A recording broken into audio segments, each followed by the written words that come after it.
Good evening, everyone. Welcome to the 26th day of the third year of the New Earth Summit, India's first integrative summit on solutions to our problems in health, food, farming, and environment. I'm Sophie Sequeira from Earthkeepers Goa, your host for this evening, and I extend a warm welcome to our esteemed panelists and to our audience, also on behalf of our summit convener, Darryl D'Souza, and our 10 Earthkeeper groups in India and overseas. We express our gratitude to you for taking time out to be with us this evening and to share your insights and experiences so that all watching this live webinar and its recording later may benefit from the holistic science and wisdom being presented on this platform that will help us all co-create a beautiful world. Our topic for today is Solutions for Global Ecological Disasters. I will start with introducing our panelists for today to the audience. Chandra Vikash Srivastava did his BTech from IIT Kharagpur and MBA from IIM Calcutta. He has worked with Tata Consultancy Services, Arvind Mills, and SAIL in the past, and is the founder of Indian Dynamics as well as 10 Systems and Services. Chandra Vikash is the convener of Gaia Earth Sansad, which stands for Global Assembly of Indigenous and Autonomous Community States. Its details are at gaiasansad.org. He is an indigenous researcher and activist who dedicated the last 12 years of his life for the indigenous, ecological, socio-economic, cultural, spiritual, and geopolitical causes, and is the chief mentor and innovation coach at Gaia Innovation Labs of the Global Academy for Indigenous Activism. Chandra Vikash has developed the LACE Gaia model, where LACE stands for Localized Abundance and Circular Economy, which he presented through several international and national research papers at the ITS World Congress 2004 in Japan, in 2009 in Sweden, at the World Indigenous Peoples Conference on Education in Canada in 2017, and at the Congress for New Urbanism in Australia in 2018. Our second panelist, Darryl D'Souza, who has been teaching people how to reverse chronic illnesses with integrated natural medicine since 16 years. After his own suffering for 14 years from chronic illness that almost ended his life in 2004 due to modern medicine failing him. His book, Become Healthy or Extinct, and lectures, videos, seminars, webinars, workshops, and residential retreats on wellness and spirituality are highly sought out. Darryl was the secretary of the World United Doctors and Healers Association for 5 years, during which he curated and convened their continued medico-spiritual education conferences. Darryl is also an industrial engineer, organic farmer, environmentalist, TEDx speaker, founder of Earthkeepers Connect, ambassador of Vegan Nation, convener of the New Earth Summit, and a speaker at the World Parliaments on Spirituality.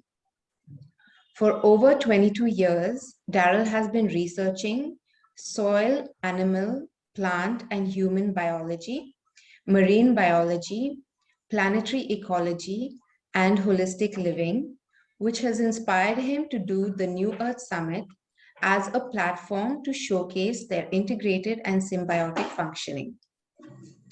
So for the first hour of this webinar, I have a few questions for the panelists, which will be followed by question and answers with our audience at 7 p.m., who can type in their questions in the Q&A box below, even before that time.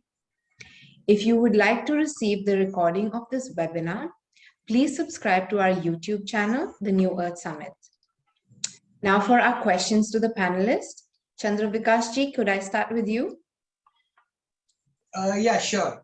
Okay, so Could it what, in be? your opinion, are the main global ecological disasters, and how do we mitigate them?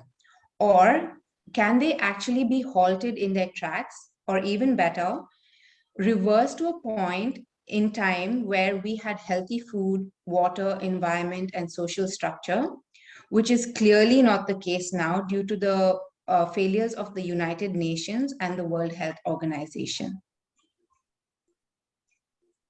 Yeah, thank you so much. So if I were to pinpoint, what's the ecological disaster we are facing?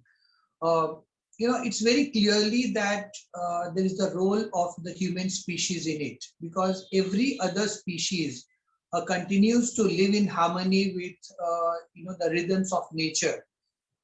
Only human beings, who have a special place in the in the plethora of all the species that are there on Mother Earth. Uh, Somehow we've got a few things wrong, and I'd like to place it to what's called as a Faucian bargain, which is that there's a give and take. We want a better life, we want more comforts, we want the more pleasures, but we tend to bargain something which is non-negotiable. For example, let's say if some guest comes to our house, then we expect them to follow the house rules. Now, what happens when the guests start violating the house rules? That's precisely what humans whose existence on the on planet Earth is just a blip in the larger ecological time scale. But somehow we have awarded so much self-importance to ourselves. We have such an anthropocentric bias to what the resources of Earth are really meant to be. So I'd like to illustrate this through a series of slides. I'll now move to explaining like how exactly do we land in such a humongous ecological disaster as an intelligent species. So my very pinpointed and a very simple argument is that whatever we called as development in the past, especially 100 years since the use of oil and automobile, when automobile dependent land use started donning the landscape. Yeah, so we have a few more. Yeah, so that's very heartening that we have people on the panel who truly believe that we can pull back. But for that, we'll need to negotiate with what's called the Faucian bargain, that we cannot any longer engage with the process of development, which is actually an euphemism for ecological vandalism. We cannot afford to raise down any further forests, to build more roads, uh, to provide more housing, provide more nuclear complexes, coal mining blocks, and various such efforts which are supposed to provide more utilitarian benefit to more of the human species, are actually creating what's called the take back effect, that they are causing more damage than whatever benefits that are being accrued because of those development projects. As we become more conscious about our choices, it will change. Yeah, right. So I'll take you back in history about 100 years to Oswald Spengler, who wrote a phenomenal book called The Decline of the West in the aftermath of the First World War. And very interestingly, he categorized the world's cultures into high cultures, and he identified about 9 high cultures. Amongst them, there are these classical cultures of Indian, Chinese, Babylonian, Mesopotamian and others, Egyptian among them. And then he classified as the Magi cultures, where we have the Arabian cultures, the Jewish, the antiquity, the Christianity, and Islam, in that order. And then he identified the Western culture as the Phocian culture. So there's a clear indication right from the beginning that there was something fatally flawed with the Western culture. And it's if we have to further pinpoint it, it's the premise of taking Mother Earth not as a living being, but as a resource to be raped and plundered and to be used for the physical well-being of the human species, mindless of our dependence, our interdependence with all other species. So I'll just read out some specific quotations that he shared, which will inform us as to why we are so few in numbers, who tend to think so clearly when there are so many thick smoke screens and so many cobwebs, so many lies and disinformation and propaganda all around us to muddle us, to confuse us, and to prevent us from seeing the truth as it is. So he says, today we live this 100 years back, and it's so striking as to how this seems as if it's already happening before our eyes in the year 2021. Today we live so cowed under the bombardment of this intellectual artillery, the media propaganda machine as we call it, that hardly anyone can attain to the inward detachment that is required for a clear view of the monstrous drama.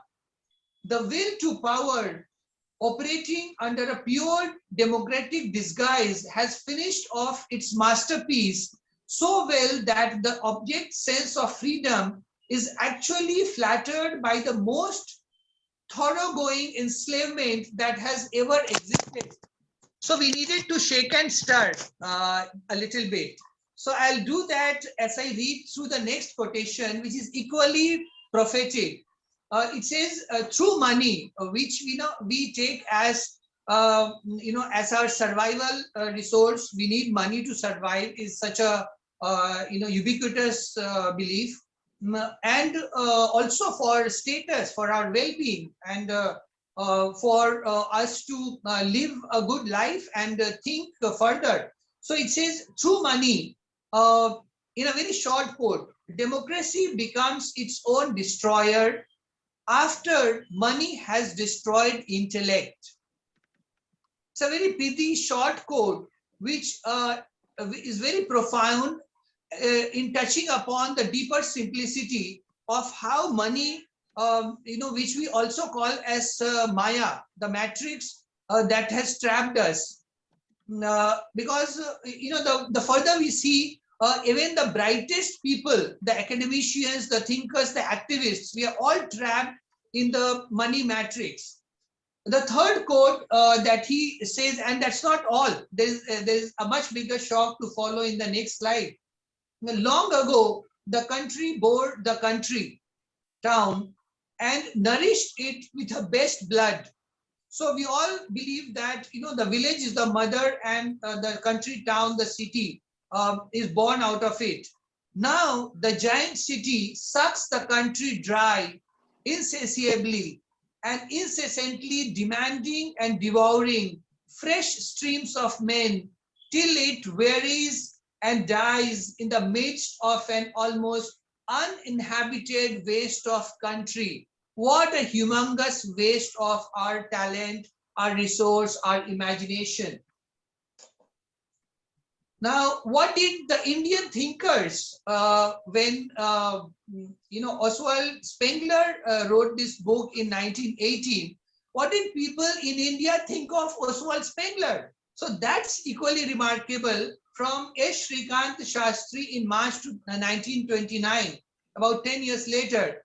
So he says, Oswald Spengler has fallen into the usual error of the superficial observer of the Indian soul, that it passes through a dreamy existence with no awareness of the world around, which is beautifully captured in the word metaphysics. So whatever you don't understand as physics, you're not able to conceptualize. You push it to beyond the boundaries of physics as metaphysics. So it says what is impossible for the Western man to understand is that there can be an intense individual existence which, however rigidly it might appear to the outward eye, conform to the system of the world as nature, might at the same time be independent of it. So the observer is also the observed. The drashta is also what is seen. Personalities are as landmarks in Western history, directing and controlling the trend of events so far as is possible within the limits set by destiny. This indicates an inequality in the nature of world where the ordinary individual is but an ineffectual atom of the group. In India, on the other hand, there was a complete divorce between the concept of the phenomenal life of the world and the real inner life of the individual. The world as nature is an illusion and not a distinct reality by itself. Brahma Satya Jagat Mithya. So this sense of detachment is what allows us, even when we are mired in so much of distress and agony all around, to be able to see clearly and to be able to see the path ahead of us and to look at the solutions. So again, I though Darryl did advise me that people today don't tend to relate to the larger philosophy of where we have gone wrong, but without getting to that deeper simplicity, it's not possible to tangibly put our fingers on how what I'm going to share as the solution framework next is going to be possible. Because ultimately, if you were to ask me where the solutions of ecological disasters are, they are in within each one of us. We all, in that sense of detachment, have that power because there is no other. So now I come to the more tangible aspects of what really we need to do in the form of the biosphere that sustains us, that the human intervention and human greed and gluttony, human indiscretion, human ignorance and hubris has created. So if I were to pictorially describe it, I would like to, as you can see on the left column, it's essentially our descent from to what I call as instant gratification. And it's again topsy-turvy. So we need to, come down to earth and celebrate what indigenous societies would call as eternal gratification. That at any stage of our existence, we have always felt the Sat Chit Anand, the eternal gratification, because we have a sense of gratitude for all that Mother Nature gives us, and that's all in abundance as long as we work and live in fairness and justice. So how, the sense of instant gratification, which leads to the rigidification of the materialistic identity, where we start connecting or relating our social status with the amount of our private possessions, and how this leads to cross the Rubicon in terms of what I would call as transgressing the limits of human habitation. So how we transgress from human habitation zone, where if we consider forest to be 100% greenfield, and what some of our monstrous cities, which you can call as Petropolis or Monstropolis, they are certainly not metropolis and the cosmopolitan character, the openness and liberal thinking that we associate with the big mega cities.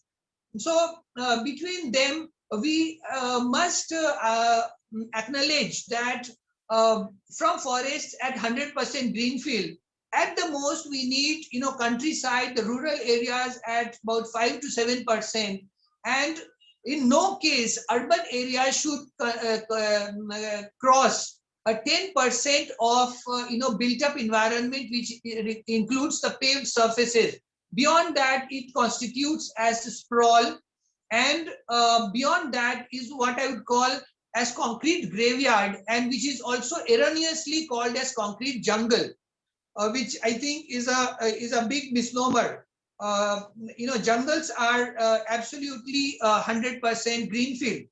So when we relate it to our current predicament of how moving from the greenfield, crossing transgressing the human habitation limits into sprawl and concrete graveyard also increases terrain toxicity, because we lose touch with nature. We need artificial ventilator support systems to sustain our lives in those condominiums and in the McMansons. And with that, greater terrain toxicity is what automatically lands us in what I would call as the COVID pandemic zone, to use the current terminology. Now, if we are to reverse this, and if we are to come back and rediscover our spiritual identity, then what all we need to do is what I would like to walk you through in the next few slides.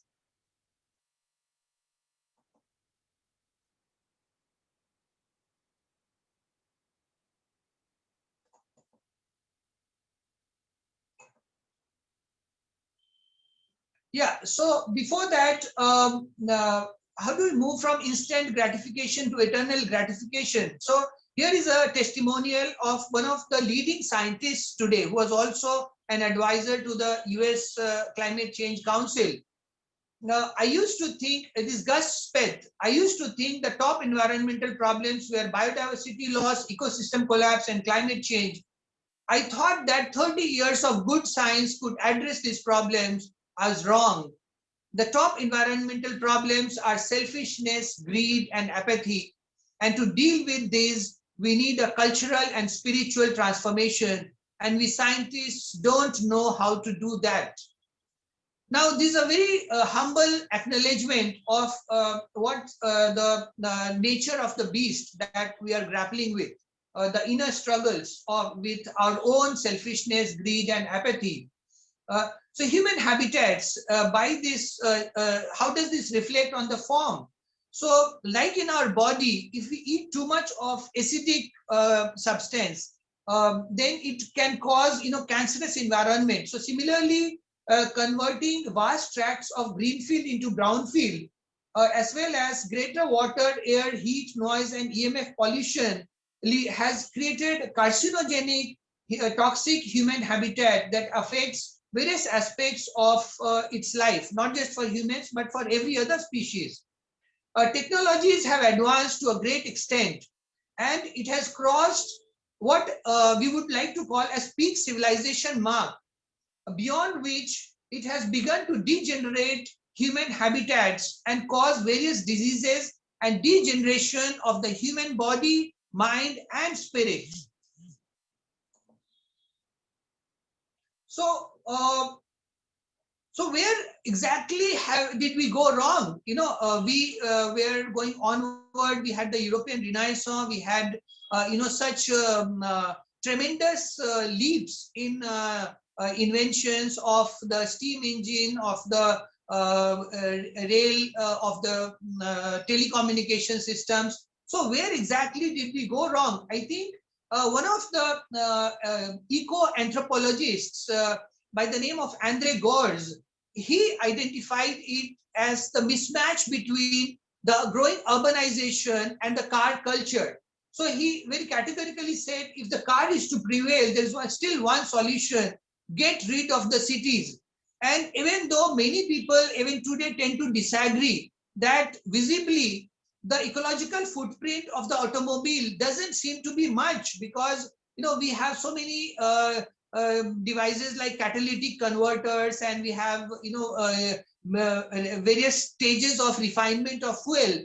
But yet, if we look closely as to what we call as car culture, it's not just the direct emissions from the automobiles, the motor vehicles themselves, but the automobile dependent land use that they trap us into. And accordingly, the choices that we make are all cumulatively much more consume lots more fuel and have much greater carbon footprint than what it was in the pre-car culture, or what I would like to propose as a transition of a cycling culture. So just very quickly, a little bit of statistics. What I've summed up in the very first, what I'm calling as average speed of 6 kilometers per hour. So I'll just briefly deconstruct that. So what Andre Gors, based on empirical evidence collected by another researcher by the name of Ivan Illich, what Ivan Illich gathered is that he asked for three numbers. The first number was, what is the total number of miles that an average car owner and household drives in the entire year? That number was around 6,000 miles, or roughly about 9,000 kilometers. The second number, very interestingly, that he asked for was that what is the total number of hours that you need to put in to get the car on the road? Now, this doesn't just include the number of commuting hours, which includes the traffic jams and the time to park and unpark the vehicle. It also includes the costs that are associated and the number of hours that you have to work to pay for the purchase of the vehicle, pay for its insurance, pay for any accident further claims, for its fuel, for its upkeep, for its maintenance, and for its parking costs. So all these put together, the number came out to be about 1,500 hours in a year. So if we divide 9,000 by 1,500, the systemic speed of transportation in any city with saturated level of automobile ownership, which we call as car culture, is round about the same as the walking speed for human beings, which is around 5 to 7 kilometers per hour. So which was before the car culture came in. So but if we add together the humongous costs of how when we pass each other by car, we see which model of car the other person is riding. We don't say hi, hello. We don't, greet each other. We don't stop for a few minutes and ask for each other's well-being. So all this, has impact not just on costs, but also on the trust level in the society, on the level of emotional bonding. And with the automobile, you tend to traverse to distances which are beyond, local limits. And this leads to sprawl. This leads to, for example, when real estate prices start becoming high in the posh localities, in the, let's say, in the downtown areas, then you tend to move outwards, but your locus of movement also increases. So accordingly, there is a trade-off. And interestingly, some of the mortgage companies, they also came up with something called location efficiency mortgage. Now, some of these were useful innovations, but they didn't sustain the test of time, because there was a humongous pressure to subsidize the price of oil at the gas stations. So if we look at all together, if I were to schematically portray it as to where we are, humanity at the crossroads, is that from car culture, because of its overhang on the ecology, the continuing burdensome footprints, is leading to a culture of disease, which we are now facing as the COVID culture. And why, we may be surprised that so many of us agreed to, listen to the governments and the corporates and the academic institutions who were all, kind of telling lies and hoaxes. But why do, yeah, very true, the loss of emotional bonding when we lose the walking distances. So why did we so gullibly, so naively, fall into the traps? That's because the car culture was the kind of the prep class. It was already conditioning us into sedentary lifestyle where, instant gratification was the norm.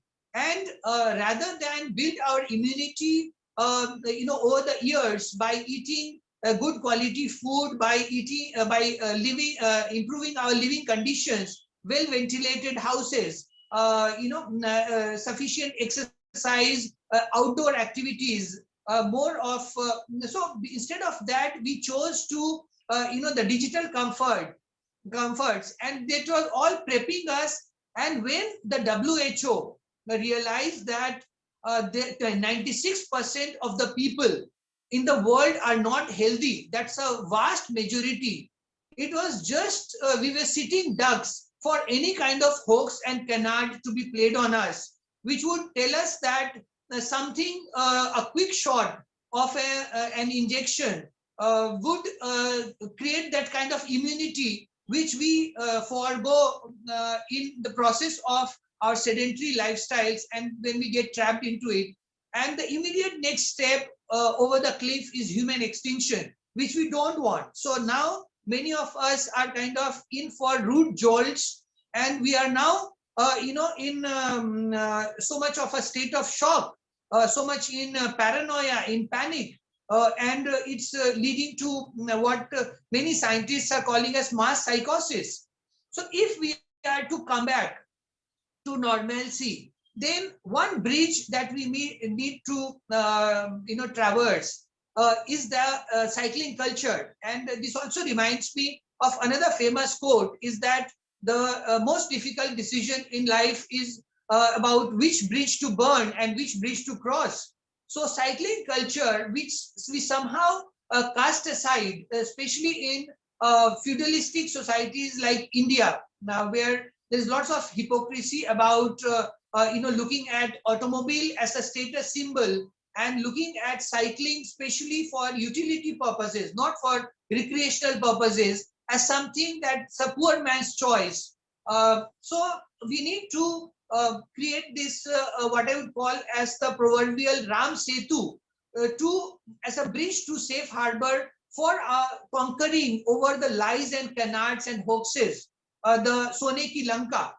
And if we want to regenerate and restore livable, equitable, and sustainable human habitats. So this is in very simple few slides, the template of where we are going wrong and where we can, correct our course and come back to, sense and sanity.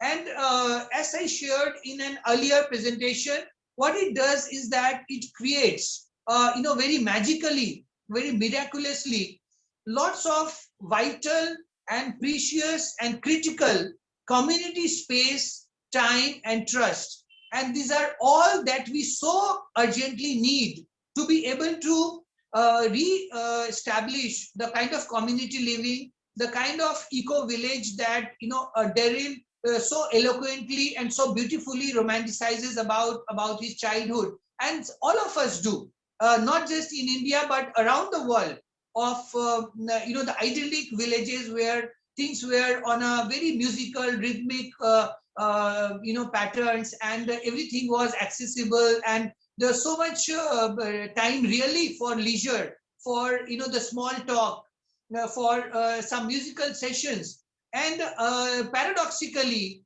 even though we claim to have lots many more technologies which give us more speed, more connectivity, more sound and sights and all the the gizmos, the bells and whistles. But yet we are all short on time because we have trapped ourselves into cost structures where the meters are ticking all the time of our cost of living. So I'll come back to the same numbers, and this needs to be, really imbibed deeper into our, psyche to understand how, the real costs of the automobile, the car culture. So first of all, if I ask you, what's the direct footprint of a parked vehicle?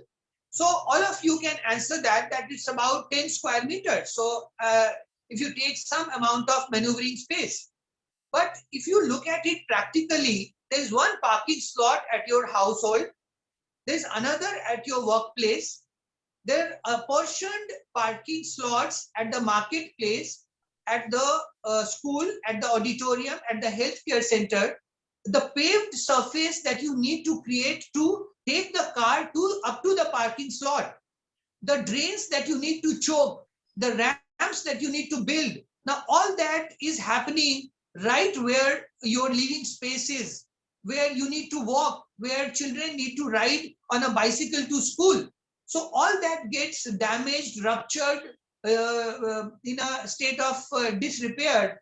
And all that put together is not just 10 square meter, but 3 times about 30 square meter. So just imagine that if it's a neighborhood with 10,000 households, which in any high-rise community or even in a densely populated small town, so 10,000 households having one car on an average creates about 3 lakh square meters of space which is deadlocked, which where you cannot use for other gainful activities for which are far more valuable to the community.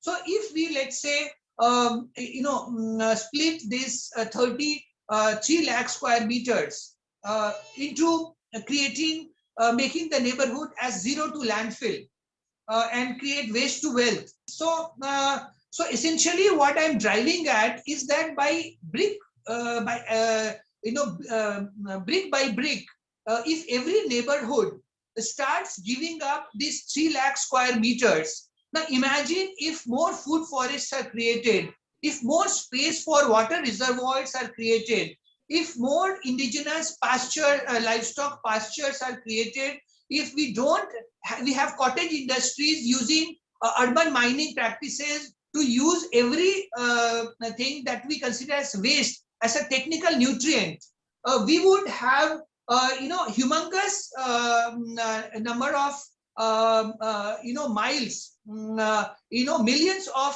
square kilometers, which we would be able to give back from brownfield to greenfield. So that's my key solution to repairing the damage of the biosphere. Now, if that is the foundation layer, now above that, our communication needs come down. So the concerns that Darryl has of 5G networks, we won't need 5G networks. Like a gentleman was sharing just this morning in a conversation, we just need one communication hub in every neighborhood. And in that, anybody who needs to connect to the outside world, everybody all the time doesn't need a mobile phone in their hand. So all these put together lead to repercussions, to domino effect, which will ultimately clean up all the garbage, all the litter that we have spread, not just on the Earth's biosphere on land, but also on the outer space, all the debris that we have accumulated there. So once, so very briefly, if I were to just summarize, what's the nature of the solution? Yeah, very true. We disrespected our SEER scientists. We failed to listen to them, as a comment appears. So we have a stat where we have a 5 vertical, about 4 horizontals, and 1 which addresses immediate concerns of disaster, distress, emergency responses, and caregiving.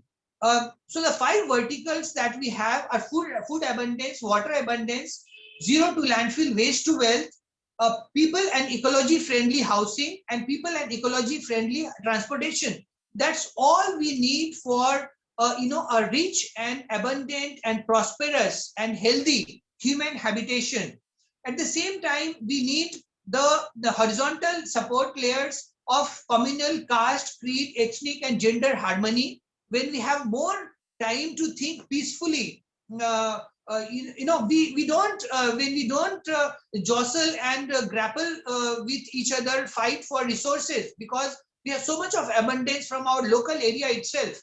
When we have holistic health, on which we had already a series of webinars, when we have holistic education, which we are going to touch upon in the next session, and holistic energy, which we have already covered. So art, culture, religion, science, and spirituality, they are no longer at loggerheads, but they work, hand in hand, heart and soul, to make the earth a better place, not just for human beings, but for all the species, all the flora and fauna. So I'll stop on my presentation right here. In the second section, I'll touch upon the global governance systems and structures that we need to get our handle on, which is quintessential to be able to renew our tryst with destiny and to rewrite the protocols which are for the betterment for the human species and not for the genocides and the mass murders that are being scripted by the so-called cabal or the Illuminati or whatever we like to call them. Yeah, thank you so much for now, and over to you, Darryl. Thank you so much, Chandra Vikash ji, for your valuable insights. I'll now pose the same question to Darryl. Are there any more global ecological disasters that can be mitigated, halted, or reversed? Thank you, Sophie. Thank you, Chandra Vikas ji. Yes, I would like to point to a few more things, and I will just show a few pictures to illustrate them on, the major ecological disasters. And in today's world, it looks like it is so complex, and we have such huge organizations across the world working on 1,000 problems of ecological disaster. But I would like to make it very clear uh, with these few pictures of why these ecological disasters are happening, some of the major uh, reasons for them, and then I will move to how they can be resolved. Um, so this is where we are today with all the technology, all the investments, all the smart city designs, and this is a place that is so crowded. And of course, like I've shared before, all these materials come up vertically from the earth. They only come at the cost of making proportionate holes inside the earth. So obviously, if these many holes are going to be in different parts of the earth, somewhere else, from where they have taken all this material, transported it here, caused so many trucks and vehicle pollution and usage of petrol. So that has also been a cost to the earth. Besides all of this material. Now this material is not just concrete. We know it's glass, plastic, and every other kind of material for construction. So the first biggest flaw, I think, is in making such crowded cities. Now, what happens with them? There is a lot of population density. Okay, so the population density is very high. The things that people use, the amount of garbage this entire system creates is humongous. The amount of sewage of that is being passed out of these kind of system is so huge that it goes into all the huge sewer pipes that are in such big diameters that people can walk into them, and all of that sewage going to the sea and doing all of the contamination. So now this design, to support this design, or something like this. This is west to live in Mumbai, Bandra West. This is India's biggest slum, Dharavi, the one that's in front here. And behind you can see also the modern version of metro city in Mumbai. So here again, huge congestion, huge consumption, a lot of amount of pollution, sewage, traffic, and if you are poor, then you live in all the huts like these, where there is it doesn't appear that there is any oxygen getting into those homes. They are so close by, and so this whole model of concentrating people at one place can only be possible by another ecological disaster by design, which is these dams.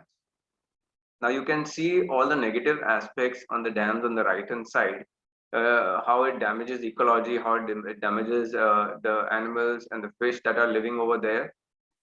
But what it does is it concentrates and keeps this water at one place, because these congested cities that have been designed, I'll come later, who has designed them? Why have they designed them? That's very important. Why have they designed them? So we are starting with the point where they have designed it, and to maintain those cities, you have to cause the second ecological disaster, which is damming water, because this water has to be piped to those people every day, because human beings drink water and they use water every day. So now what is the other problem that this damming of water at the upstream of river causes? It chokes the water that used to come on the land, all throughout the land, and all the downstream rivers start drying up, and their livelihoods dwindle, the economy in these places. So typically human beings have always, and it's necessary, they have to live near water, whether it is near a river or whether they are in the jungle, but at least there is groundwater that is coming, from brooks and streams, that's coming from the forest catchment area. So this is the second ecological disaster that has happened over the last 100, 200 years with whenever these dams started being built, that you did not allow the water to go down, and so all these village communities, they dried up and died off. So what is the point I'm making here is that you had, when the rivers were getting water, you had a population spread out, and you did not have so much of congestion and waste and sewage in one place. So this is the second damage those dams have done. And of course, it's unfair to starve people and villagers, and when they have no work, no food, then they look at the government, and even if they don't look at the government, they automatically know that there is only one place I can go, and that place is to the city. So again, that's how all the migration of the villagers comes to the metro city. So again, that problem is increased. So the point being made here is that there is a containment zone being created by certain ideas and thoughts, and by certain kind of people who want humanity in these very tight zones. So why do they want them in tight zones? Why can't they just allow people, why can't they just let the water flow and let people live along the land and be all across the country? So now when you design a city like this, obviously here you can see few green patches, which is a park or something, and there's a river also going through it. Now you can see across the river, they are not growing any food, which was traditionally the design all across this planet.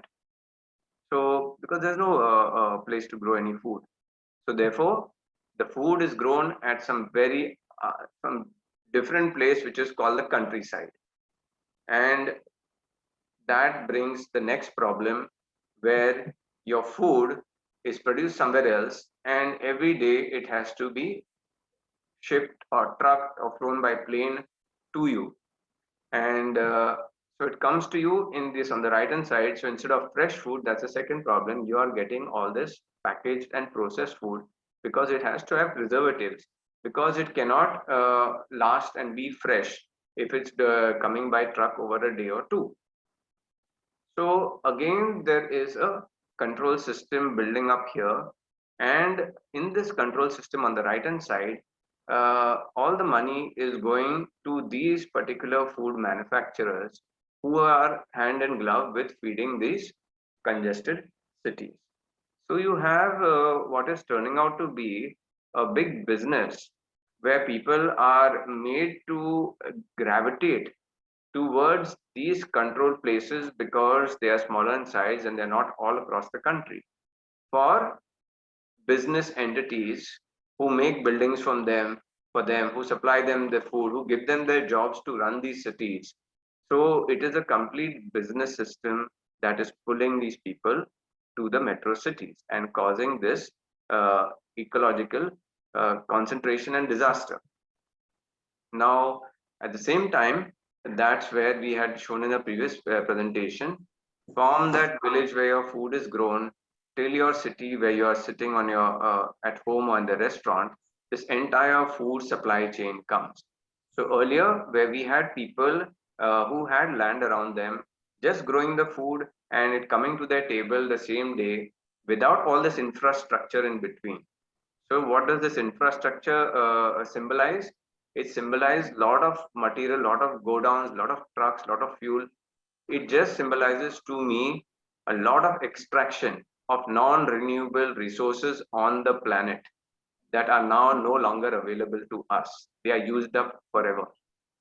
So just for this one thing, one aspect of life, there are so many aspects of life, but just for the aspect of life of food, this planet has been excavated, raped, and all of these minerals and so much of roads have been made to between the cities, also so much of tar.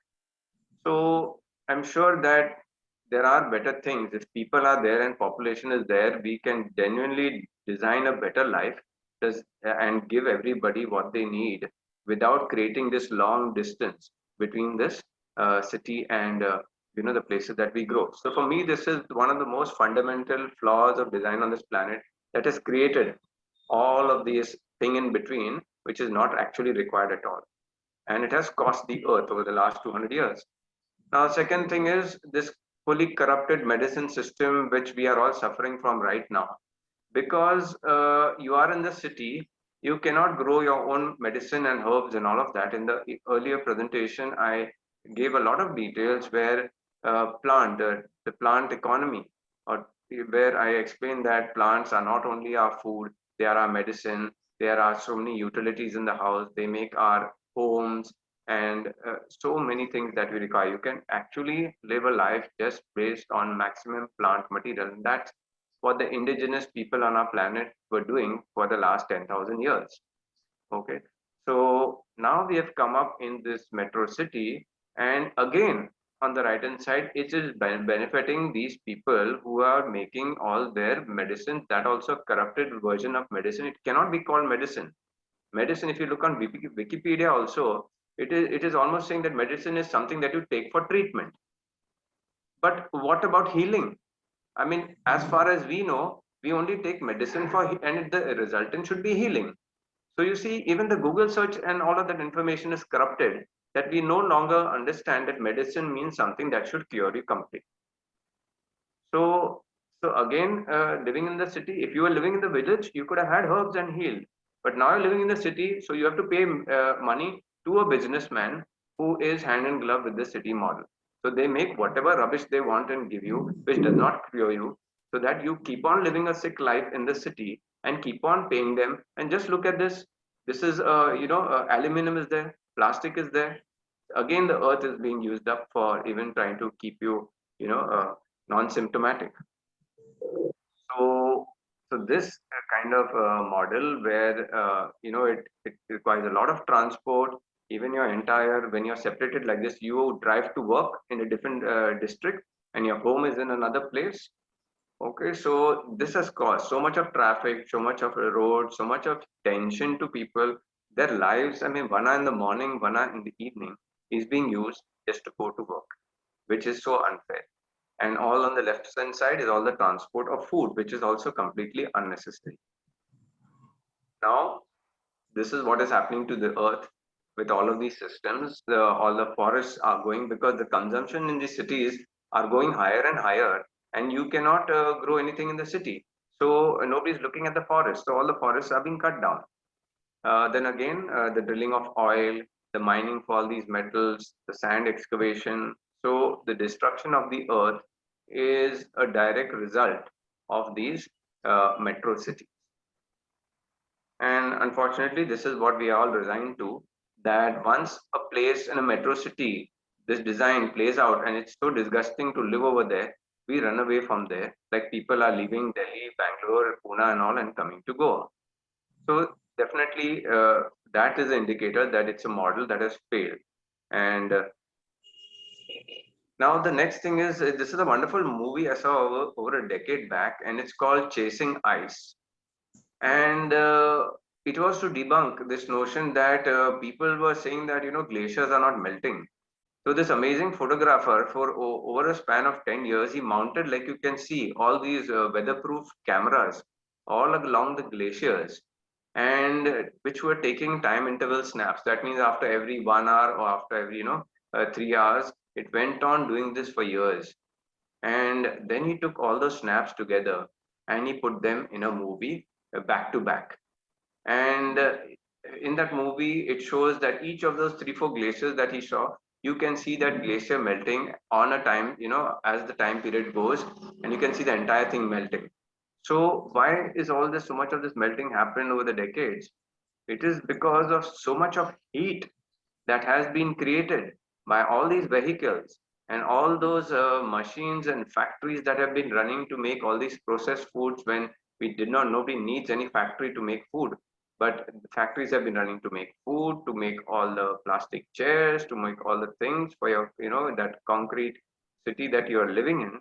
And so a lot of heat generated even in the cities. I mean, all the air conditioners that are running and creating heat, of course it takes out heat from one place, and it gives you cool air in your room, and that heat is taken somewhere else. But the running of the machine and the friction and all, that's the residual heat which is increasing. So this is the ecological disaster also that is happening from those cities, and very well captured in this movie. And what is the result of this? When the snow melts, it starts going down the rivers and the plains.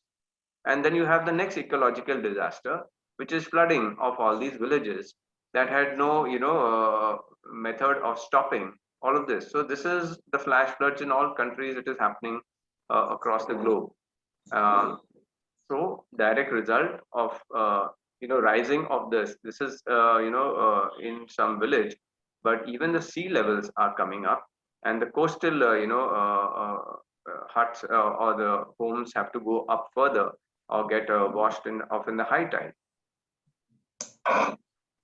Now, so what is the solution? In just another 3 4 slides I'm going to share.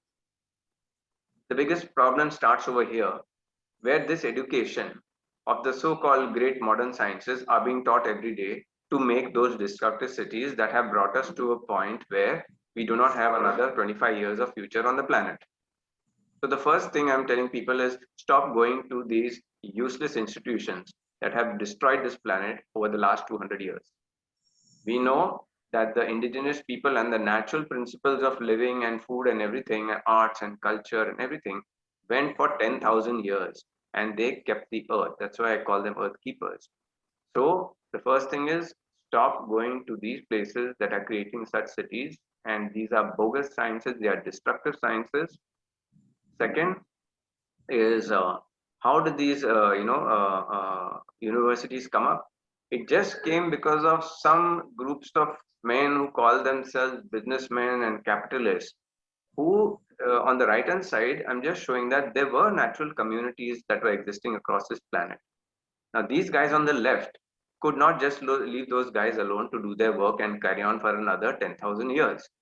They said that we don't want to put our hands in the soil. We do not want to do this. We do not want to do that. We will just be traders and just make the money go here and there. Why do we don't have to lift the goods? We will employ people to lift the goods.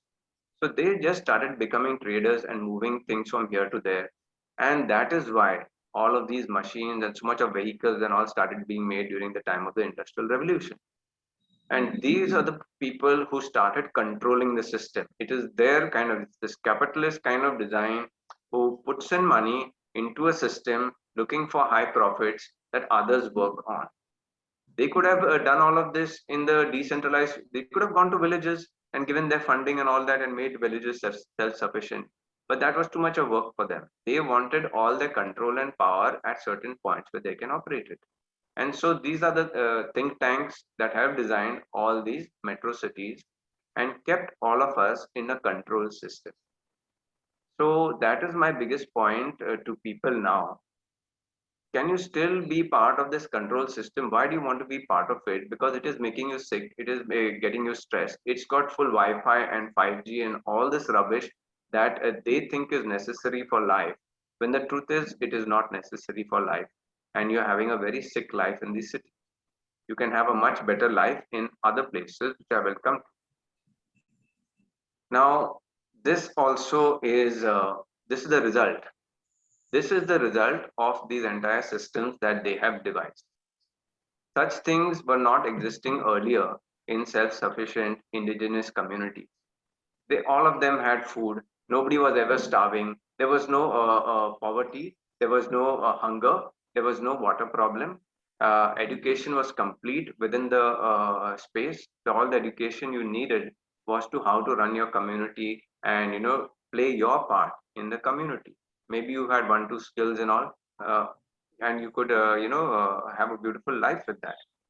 So there are very few root causes, but all of these things, number one, two, three, for example, four, no, not four, but 70% of these are all resultants of root cause problems. So we have to understand these people who are talking about this have been the worst designers of systems on the planet for the last 100 years.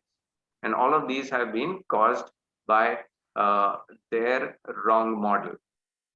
So now how do you come out of this? You start your own holistic university. You get people who know the correct sciences, who have lived in villages or who are doing permaculture, who have a common language, who are ready to collaborate in such a beautiful way, sit down and talk of the current problems and how to resolve them. So you have an open learning circle of people who are well researched and have learned all the basic sciences in life. Then you find this is the ideal thing. You find a new place where there is nobody has lived before, because it is important. If we do not take charge of such places where there is some water, where there is some hill, where there is some forest, where there is something growing, and if we, with the right designs, who know that this the earlier model is a complete failure and destroying the earth, if we do not go and take up these spaces, then be assured that all of that concrete building and all the structures will start encroaching on these lovely lands, and they will just keep on multiplying their model, which they think will only get better if they do more, if they do kind of more electronics, more this, more roads. That they are not understanding. They are eating up the earth every day with their model. But this system is different. It does not actually dig into the earth. It is only taking things that come up from the earth. So this model is a no further uh, extraction of non-renewable resources from the planet. So in that way, Sophie, I'm answering your question. It can halt right now. And of course, the reversal will happen with growing more trees, doing rainwater harvesting. So all the losses that have happened over the last 100 years from that city model, we can start getting them back. And I will come last to another couple of slides. So in these spaces is where you can have your food control back in your own hands, fresh, healthy food, seasonal food. Then you will get back your entire natural medicine system. You have a tree-based economy where everything literally in the house, including your house, is made of a renewable resource, which is trees. Because if you have a lot of land, and as long as you grow more than you consume, trees become a renewable resource. There is no lecture to be given that cutting down of trees and all of that. It's only happening now because the cities are consuming so much and they are not compensating by growing it more in the forest area. So all of these products that are there of daily use, from the bamboo, there are over 100 products. From the coconut tree, there are over about 120 products. Then from this palm leaf, areca leaf, I'm just showing few, plants, and we know there are thousands of plants. Um, Even the latest is hemp, where you can do building materials, you can do clothes, you can do, uh, so many other natural things, even fuel. Um, so finally, I come to this place where it is us, it is the people who understand this, who will take the first move and say, yes, I do not want to be part of that old model anymore. I will not live anymore in a control system that is not only destroying the planet, but also making money for certain people who are now hijacked the whole world, because they have had 100 years of practice of control on us and manipulating us. We have to break out of that system. We have to do our own thing. Do it for your own health. Who doesn't want to be in nature and have a collaborative community and a lower carbon footprint? This is a model design from top view of Auroville in India. So communities like this are happening. They have happened, and here there is another one, Damanhur, in outside Italy, Milan. So they're also very holistic community. This is about 40-year-old community that's there, living very very eco-friendly design. And I'll quickly just go through this. What I presented once before is the design that I was sharing. Even we can, design such community and spaces where you do not require even a single motor vehicle to go up and down. Because in 15-20 minutes walk per day, one way you can go to work and then you can come back to work, or you can go to the market and come back to the market. So anyway, the doctor is advising you to do half an hour walk in the morning and half an hour walk in the evening, because that is the biological structure and functioning of the human body. It needs that amount of exercise. So this is why the design we have been forced to make such a kind of design. But it's a wonderful, beautiful design where all of these different things you need in life, whether it's your education, your food, your recreation, your work, everything can happen in such a space which is 5 kilometers by 5 kilometers, 25 square kilometers. And with simple building materials, just a ground floor structure, you don't need first and second, because when you go to first and second floor, you need harder materials, and then you need iron rods for support and reinforcement, all of that. So this kind of a community, it will with well spaced homes, no more congestion. Each villa, whether it's a 4 bedroom villa in within a 500 square meter property, it's actually a dream. This is how many of our houses are very beautifully done in Goa, with enough of space for gardening, for your pets, and all of that. So if we are talking of intelligence and beauty and creativity, we have a right to some things like this. It is a sore eye to look at people living, next door to next door, where you have an argument with your wife, and the husband of the other lady in the flat can hear it. So this is certainly not, something that is uh, good for our living. So finally, this kind of community in the small 25-kilometer space, square kilometers, is for about 50,000 people. And by this model, it turns out that the entire Earth can even do more than 10 billion people. If we are looking at all the settlement zone where you can build houses, your forest area, your farm area, all of that. So it's a complete false notion in the world that's being propagated that 8 billion is too much for this world and it will destroy the world. What is destroying the world is the current model of these globalists and of these capitalists that have been putting so much money from, because they got us in a control system and we are slaves to them. We have made so much money for them that they have bribed all our politicians and entire governments to support this destructive model of the earth. And when it is printed in scientific journals that we don't have more than 25-30 years that this earth can go from, the average person is so, bombarded with that they think they accept it. They think these guys are brilliant scholars. But from my perspective, these are the biggest idiots this planet has ever seen over the last 200 years. So when average people can understand that there is something to do, Let us go ahead and let us do it. We do not need their permission. We do not certainly need their designs, and we do not need their new technologies of spraying this or that in the air. We know how to take care of the environment, of our surrounding, of our food, of our health. So who is going to do this? And this is what I have been sharing on the summit. So people are getting together after each of these webinars. I'm already forming the teams, Integrated Natural Medicine Committee of Goa. So I'm doing it in Goa. You can do it in your other states. If you would like to, have some online discussions about it, some technical details, please connect with me. So we've started this committee. So these are the committees are the people with the green design who are going to work on the people's behalf and do all of these things. Why? Because the people in this committee, people may ask, what is the guarantee that they will do something good for us? My answer is these people have already been doing this for the last 10, 15, 20, 30 years in your state. So that is the kind of people that need to come in the committee. So they will design these holistic spaces. Now there are three types of holistic spaces, which I will just cover in one more slide. So these are the very basic and important things. And we have already started doing this in Goa. And besides this, there are another few committees, like if you're talking of roads or electricity and all, yes, those are there. They can also be added to this list. So the first model I'm saying is the 100% design. When you have bare land and you pick something good, a water source and all, you design that entire community, where's your water source, rainwater harvesting, what kind of trees you will do, which will be your, so use a permaculture design for it. This is called a greenfield project.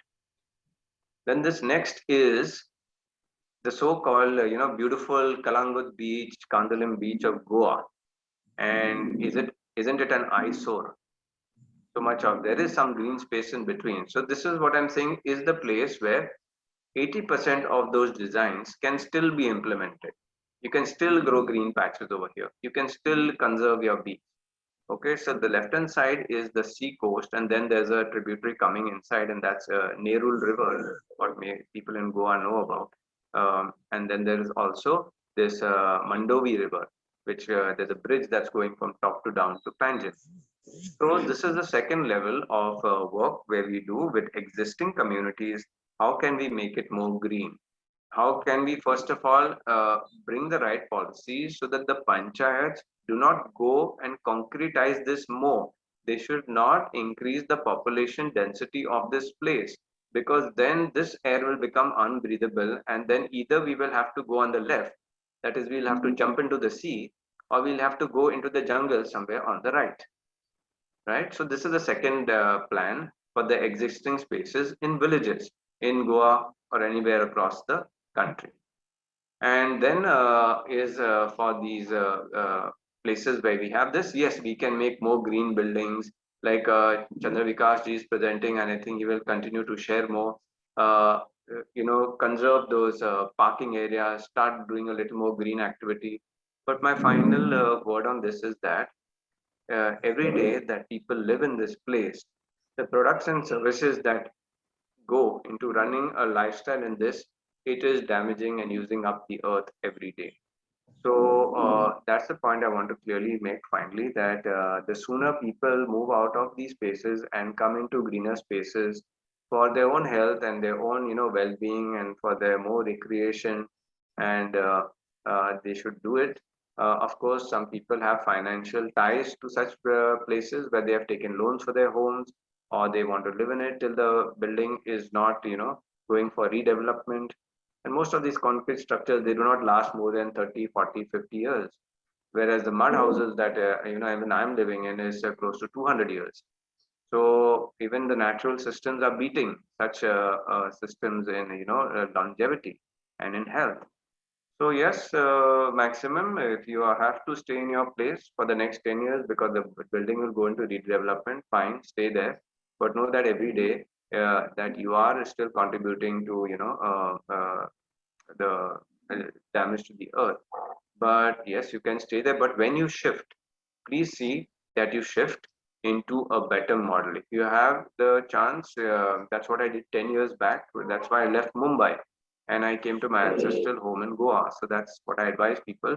The most familiar place to you is your ancestral place, your village.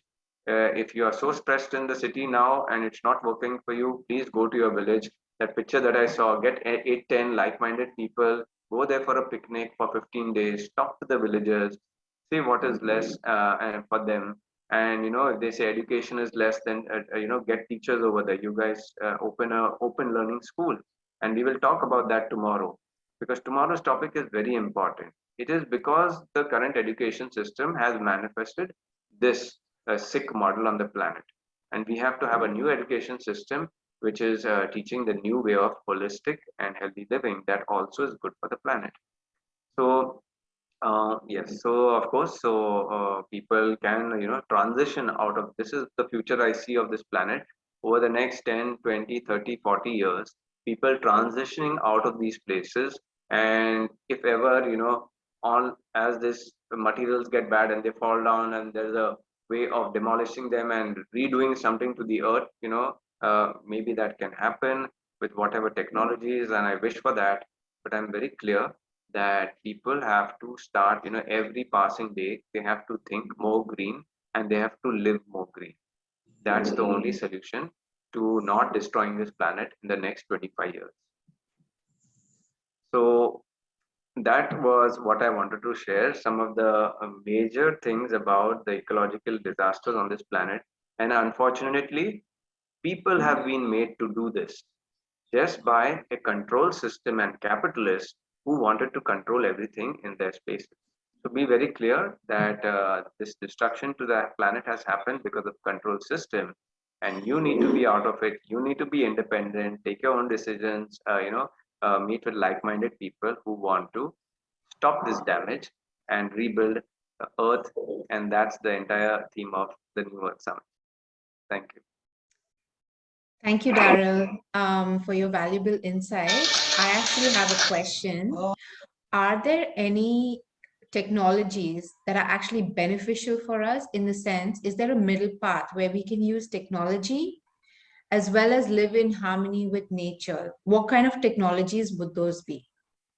So yes, that's a very deep topic, and but I would say any technology that can be used and can be called healthy and holistic will be technologies that are using natural materials and natural energies which are more which do not damage the human body. So I call those harmonic frequencies and holistic sciences, living sciences. So yes, I think now, for example, this eco community and this design that I had shared in another presentation, a very natural design. The amount of the computers and mobile and internet and all you need in that community is very, very low. So yes, certain amount, and definitely in the community, I don't want to have Wi-Fi or any kind of towers.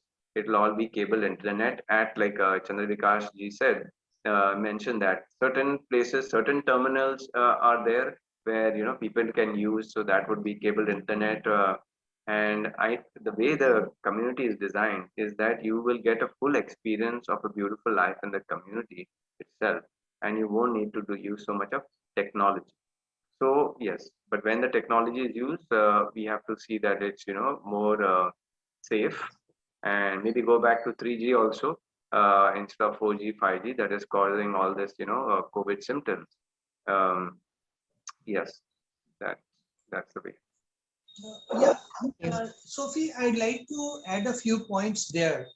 Firstly, Darryl and I have very similar identification, similar diagnosis of the problems.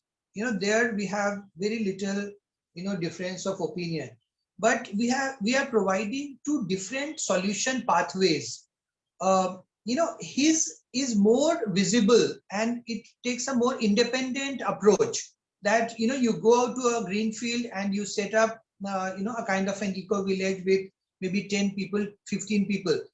But my pursuit is no, that's a mistake. It's not 10, 20 people. It's 300 to 500 people. No, Darryl, I acknowledge that it Yes. could be 300, 500, even 50,000 people, like you said, when the full-fledged eco village comes up.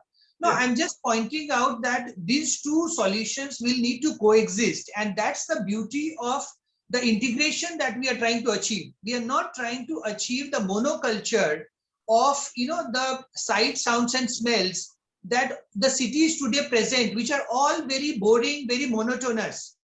What we will be providing is a far more pluralistic approach with lots more diversity of imagination, diversity of choices that it will present, with a common underlying theme of ecological restoration, healing, health, happiness and harmony. But where we are fundamentally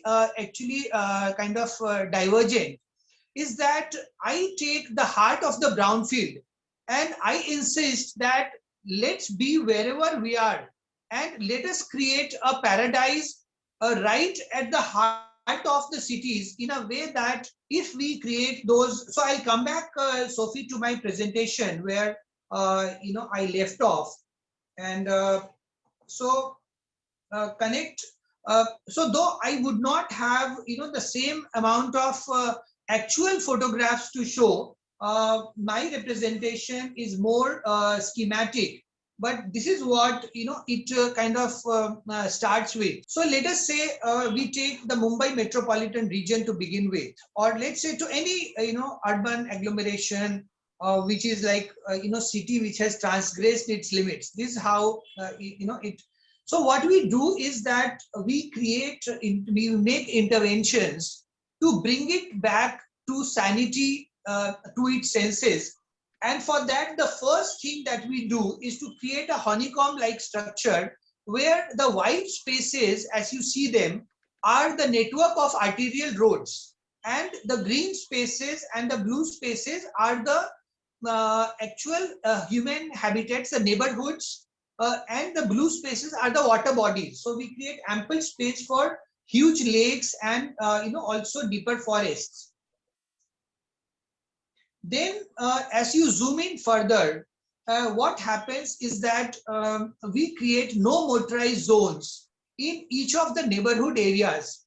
Now with that we extricate the deadlocked spaces from under the parked cars. So all this area now that you see in this cell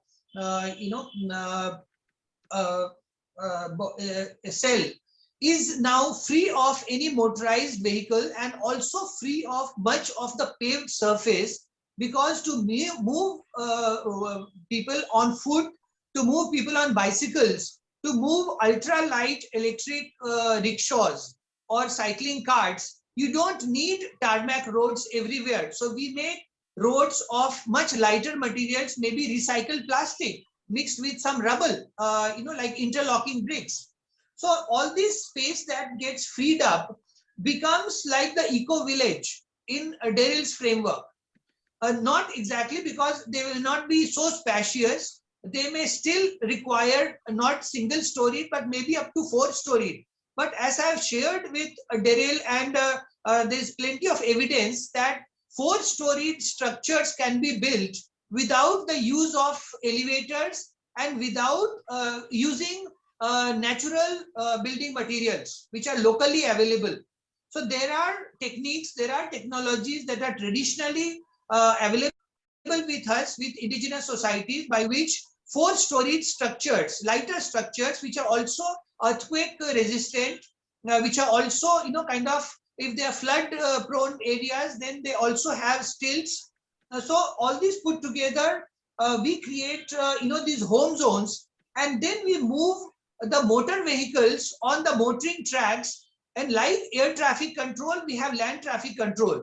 So unlike what Darryl suggests, that we completely forego the technology or maybe use it in very different ways, I would say that, let's say if we don't want 5G, then certainly, because it infringes with our human health systems. So, but 4G would continue for some more time, and they would continue to allow navigation in terms of preordained trip routing. Like a air traffic control gives navigation pathways to aircraft, similarly surface vehicles would have preordained turn-by-turn navigation by which they can move on high occupancy to full occupancy.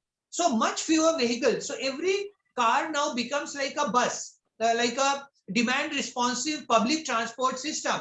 And yet you have personalization, because When you need a single seat, you book a single seat. When you need for a group, you can book an entire vehicle. Yet you have ample space. For example, these foot over bridges that I have schematically shown here, they allow a gradient by which a bicyclist can cross from one home zone to another without ever coming in a collision course with an automobile, with a motor vehicle. So this may not sound so, remarkable from a romanticized perspective, but in actual practical benefits that they generate for millions of people who are trapped in the cities, who do not have the privilege or the luxury to go to a Kalangut like space or a greenfield space. Either they cannot afford it, or there isn't enough space available, because we are talking about continuing civilizations which have their footprints almost on all the habitable regions where there is water, for example. So by doing this, now I come to the next slide, that we create this kind of ultralight vehicles by which we are able to move many more people in the last mile and the first mile, which also creates lots of space for safe cycling. So this is my completion of what I would like to describe as the LACE model implementation, which converts brownfield to greenfield, and brick by brick, as we begin to do this using a global mandate. So now I would like to put lots of emphasis on why Darryl's approach and my approach need to combine, because we need to draw a bigger line to the monotonous, very boring, what I call the, rather than the colorful landscapes of the eco villages or the, the smart neighborhoods in the LACE model. We have the pale blue and the livid gray concrete graveyards, which are dotting the skylines. Now, instead of, so if we are to combine our forces, and if the larger alliance has to be created, by which we can draw a bigger, create a bigger parallel structure than the United Nations, which is the world's topmost body. And as we have a recent development that there are lots of questions being raised on the credibility of the United Nations.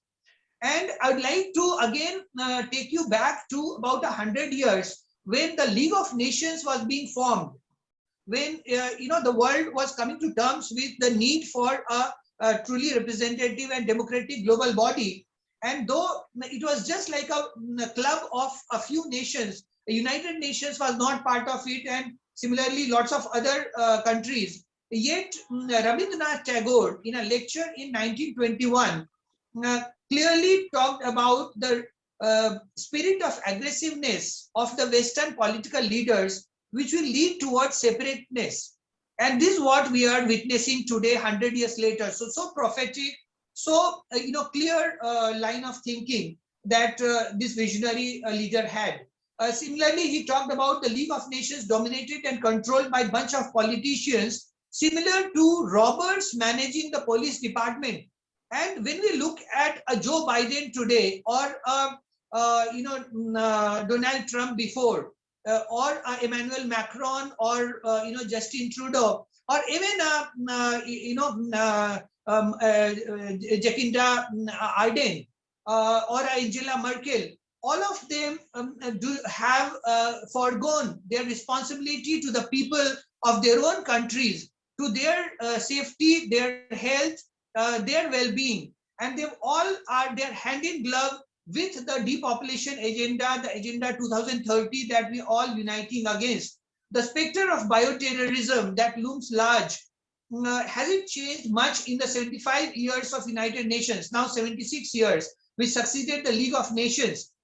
How can we move from a territorial world order where sovereign nation states control a piece of land irrespective of what the humanity as a whole needs, to a more people-oriented world order where there is a truly representative and democratic world body, which we are presenting as Gaia Earth Sansad. So that is where we are calling for a national meet, and where we have made basic changes in the current structuring of the world order is that rather than having like we have this about 13 regions identified, there are 2 in Eastern Asia, 3 in Eastern Asia, there are 3 in South Asia. Now, unlike what the Western people who are kind of blinded by what was called as the white man's burden, how they see the world is that they see that certain regions are very highly populated. What they fail to see instead is that these are the habitable areas where you can live in a naturally eco-friendly way without causing much damage to the ecology. Whereas when you transgress to areas which are not difficult to habitat for humans, you must follow the living practices, the ways of life of the indigenous communities there. The mistakes that the so-called global north or the developed world is making, where United States of America, which I call as occupied territory, with 4 to 5% of the world population, is still consuming more than 30 to 35% of the resources. If you take the gross national product, not just the gross domestic product, because they are consuming so much of stuff that is manufactured elsewhere. So by this yardstick, if we were to rejig the world order and boldly and confidently with lots of conviction demand a new world order, instead of leaving it to them to put us at their mercy, we will have a equitable representation of the 7.8 billion people, and this is a very fair and a very incontrovertible demand. See, no one can challenge you that you are asking for 7.8 billion people to have equal weightage to their votes, rather than a country having a population of 800 like the Vatican City, or a country with a population of 1.4 billion having 1 vote each in the General Assembly of the United Nations, or the club of aggressors, which is euphemistically called the Security Council.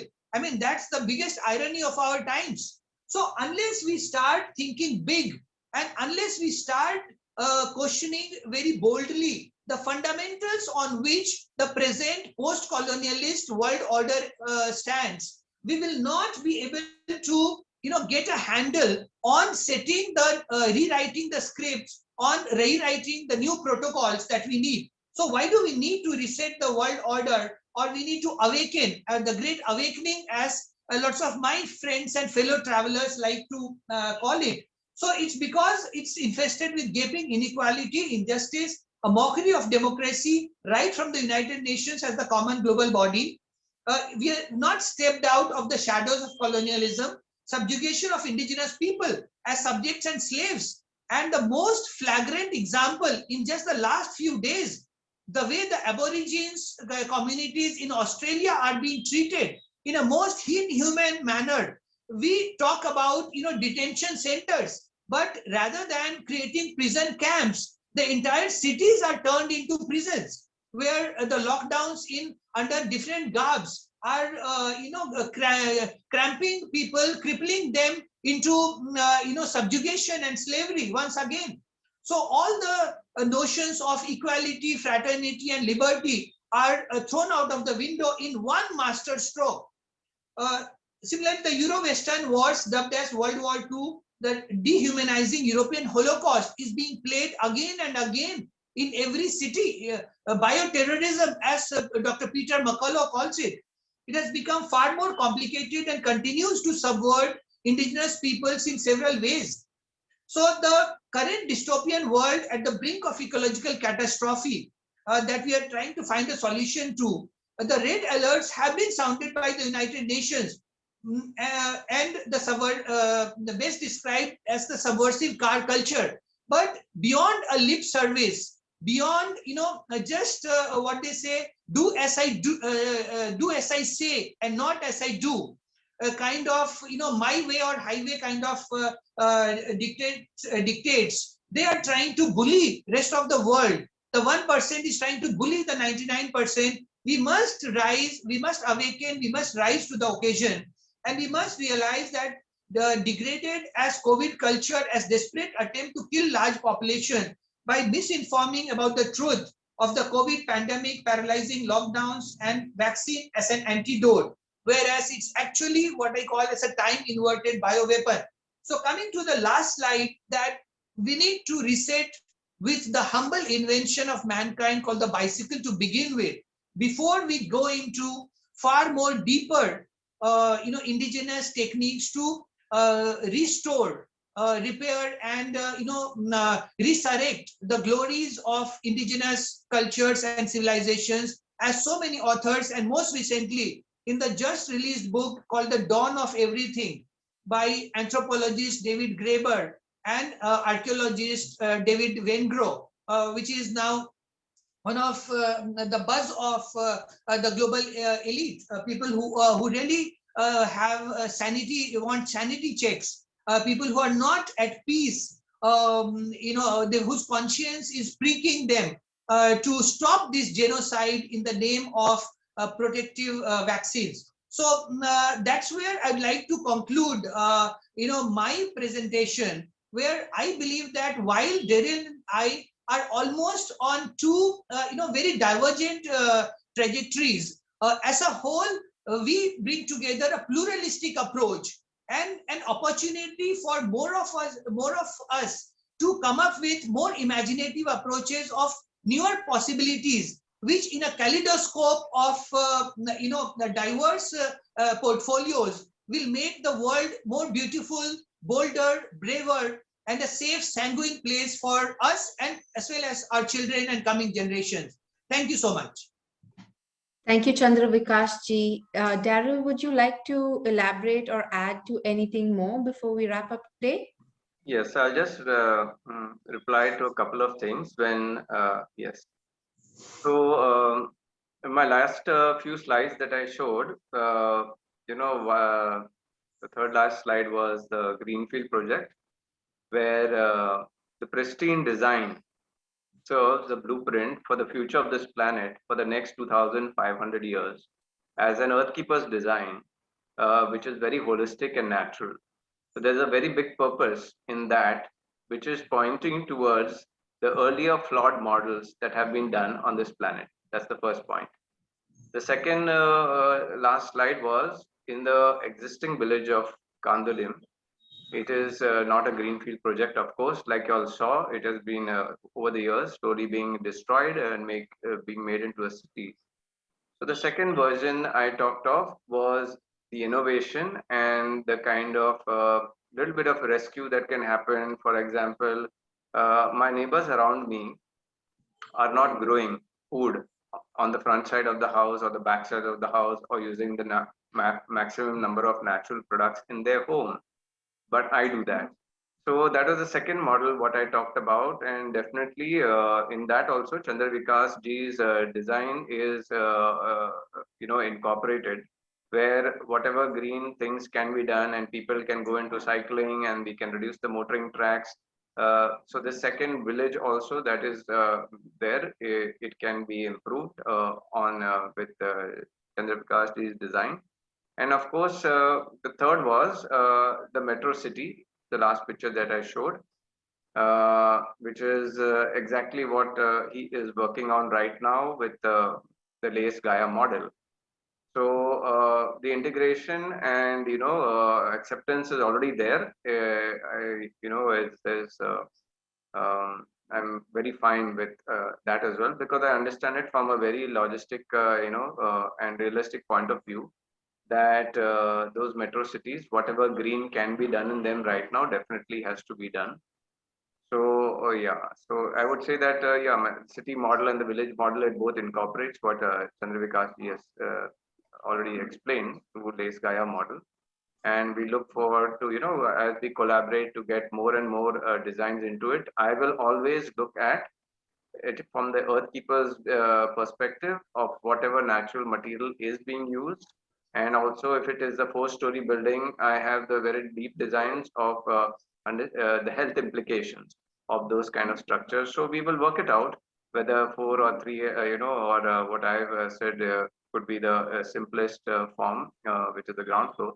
Those, yeah, that part of integration, and that is still, upon us. And hopefully, yes, definitely whatever comes out will be very, uh, much better for people and this planet as well. Thank you. There is to add one point. For example, Kalan Gute, and why I would be specifically interested in that. Uh, there was a Konkan king, and the place was called Kalyan Gute. Kalyan means well-being.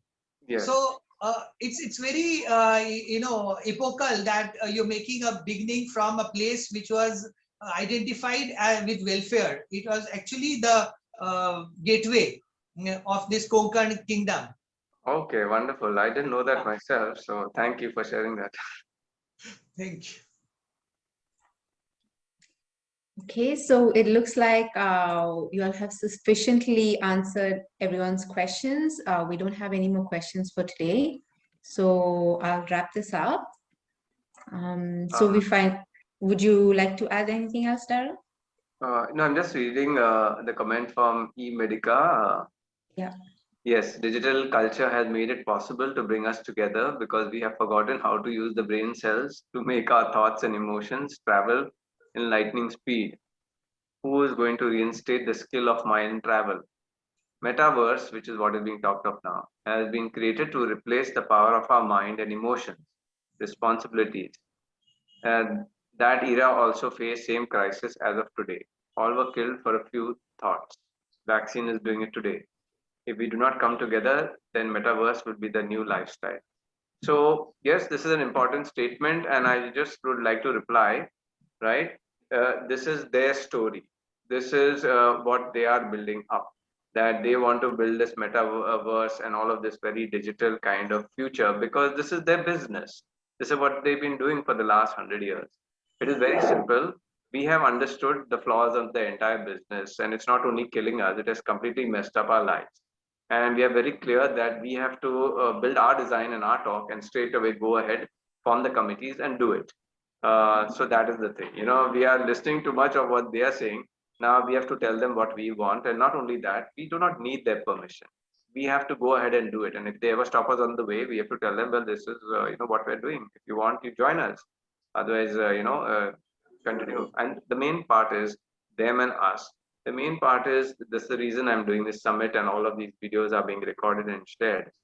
It is let the better designs and the more beautiful future and the non-damaging designs of Earth, let it go to the people and let the sensible people vote, and take forward what they think if they want a future for this planet, right? So we all know the answer to that. People will always choose what is better for their future and their children. So let us just talk more louder about what we are doing and go ahead and do it. Darryl, just to add to that point on metaverse, I think it's not just their business. I think they are logged in. It's their path dependency. It's their disease. It's the wrong scenario planning, the wrong strategy that they stuck, and they must pay the price for it. We must make them pay the price. Yes, things are being done illegally, and for that, definitely we have to take the path of law. And it has become very abundantly clear also. Many things that are going on today now are crimes against humanity. And you're very right, Chandra Vikash ji. They have to be taken by law, and they have to be, punished for it, because this is what happened at the Nuremberg trials one in Germany, because they punished those officers. That's why those crimes did not happen again. And definitely, we do not want these crimes to happen again, because these people, it's there in their blood and they don't know anything better to do. So it's a good time to show a lesson, whether it's for the next 100, 500 years or 1,000 years. The lesson definitely, the people have to be punished. A good example has to be set. And that's very necessary. I agree. Thank you to both our panelists. We have Harshad who's added a comment And he says, I feel that right education and change of mindset of the masses, especially the young generation, is necessary to achieve what Darryl and Chandra Vikash ji are talking about. Very right, Harshad. That's why we have tomorrow's topic. That the entire design is because of that. Whatever I've been teaching since 16 years on health, even on organic farming. I have got invites from schools and colleges, and over the last 3 years, I have been giving talks. So yes, people are sensible, teachers are sensible. They know that this is the right kind of information that our youngsters should get. And tomorrow is that special topic where we will talk about it in more depth, that the entire education system needs a revamp. It is been designed to create this destroyed world. And it's going to be a very interesting topic tomorrow. So please join us and give you ideas as well of how much better it can be improved. Yes, thank you. Thank you to both our panelists. So finally, we've come to the end of our session today. A big thank you to the panelists as well as to the audience for being with us today. And we look forward to seeing you tomorrow at the same time on the same link for our Day 27 topic, Holistic Education and Green Livelihoods. Namaste and have a great evening, everyone.